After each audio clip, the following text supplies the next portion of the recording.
What's up YouTube, Saf here on Super Saf TV, and this is an exclusive first unboxing of the Samsung Galaxy S8 and S8 Plus. Got a very special briefcase for this special unboxing, and let's go ahead and get straight to it. So let's pop this briefcase open. Ready for it, guys? There we have them. You can barely see me here. Let's get them out of this briefcase, and we can get rid of this very special and heavy briefcase. So there's one Samsung Galaxy S8 here, as well as three Samsung Galaxy S8 Pluses. And we've got three different colors here. There's the full black, there's the silver, as well as the orchid gray. Now there's gonna be the coral blue as well as the gold available in certain markets, but these are the colors that we're gonna be checking out for this video. Now first up, the display sizes. So the S8 has a 5.8-inch display. The S8 Plus has a massive 6.2-inch display. Now, these screens are massive, but the body size is quite similar to the S7 and S7 Edge that we had last year.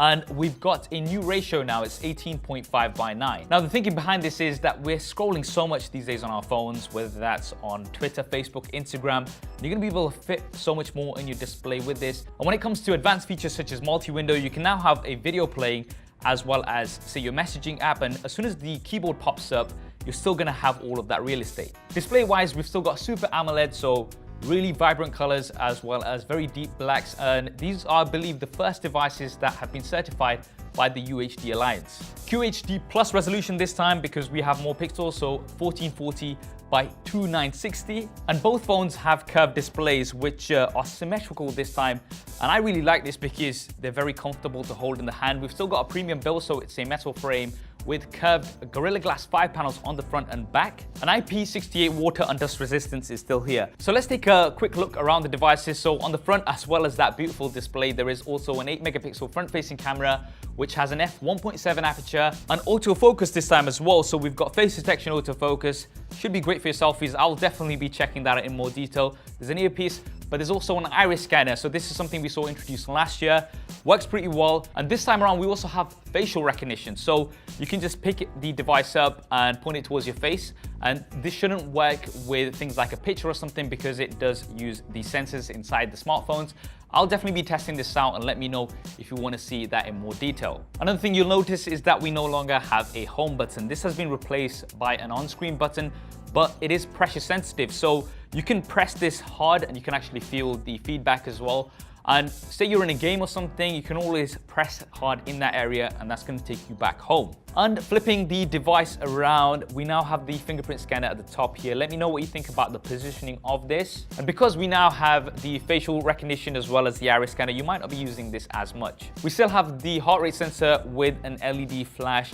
And then we have the 12 megapixel rear-facing camera with an f1.7 aperture and the dual pixel autofocus, which we all know and love. Now the main improvement for the camera comes on the image processing side of things. So when you actually take one image, it's taking multiple images, and then it's going to pick the best one for you and get information from the other images to give you the best possible picture. As always, we are going to be doing some Super Saf style camera comparisons with the S8 and S8 Plus. So if you want to see one of those, then do hit that thumbs up button to let me know. Also on the back is the Samsung logo as well as the Galaxy S8 Plus logo. Now on the top is a SIM card tray, and this also has space for a micro SD card slot, but you do get 64 gigabytes here as standard, so you're already getting a decent base storage and you can always expand that if needed. Now moving on to the bottom, we have a USB Type-C port this time, and we still have fast charging as well as fast wireless charging. In terms of batteries, we have 3000 mAh on the S8 and 3500 mAh on the S8 Plus. The 3.5mm headphone jack is still here, and Samsung are going to be including some AKG headphones out of the box when we have the retail version of these, and there is a single bottom-facing speaker. On the right-hand side is a power button, and double pressing this will also launch the camera. This is something that we had on the physical home button last year, but because that's now been moved, we have it on the side here. And on the left-hand side, we have a volume rocker, but there's also this special button. Now, this is a dedicated button for Bixby, Samsung's AI assistant. Now, with the dedicated Bixby button, you can launch it from anywhere, and you can also launch it while it's near your ear. So if you want to be kind of having a conversation, it's quite advanced, and it also supports visual assistance. Now, the way this works is, say there's a book that you're interested in, you can just point your camera at it, and it's going to give you more information.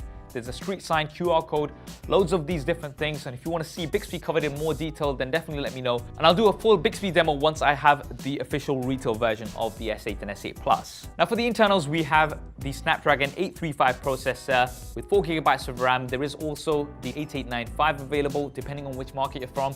I think this will be the first commercially available device with the Snapdragon 835. Others that have been announced with it will be coming later on in this year. For the software, there's Android version 7 with Samsung's UI on top, and I'm definitely looking forward to checking these out in more detail. In terms of the release date, these are going to be available very soon, so you can pre-order them, and I think the release date is on the 21st of April, so that's when you're going to be able to officially get your hands on these.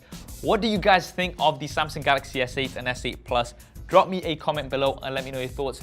Now, if you want to see more detailed coverage of these going forward, then make sure you have subscribed to the channel and switch on notifications. I hope you enjoyed this video and found it useful. If you did, then please hit that thumbs up button. It really does help me out.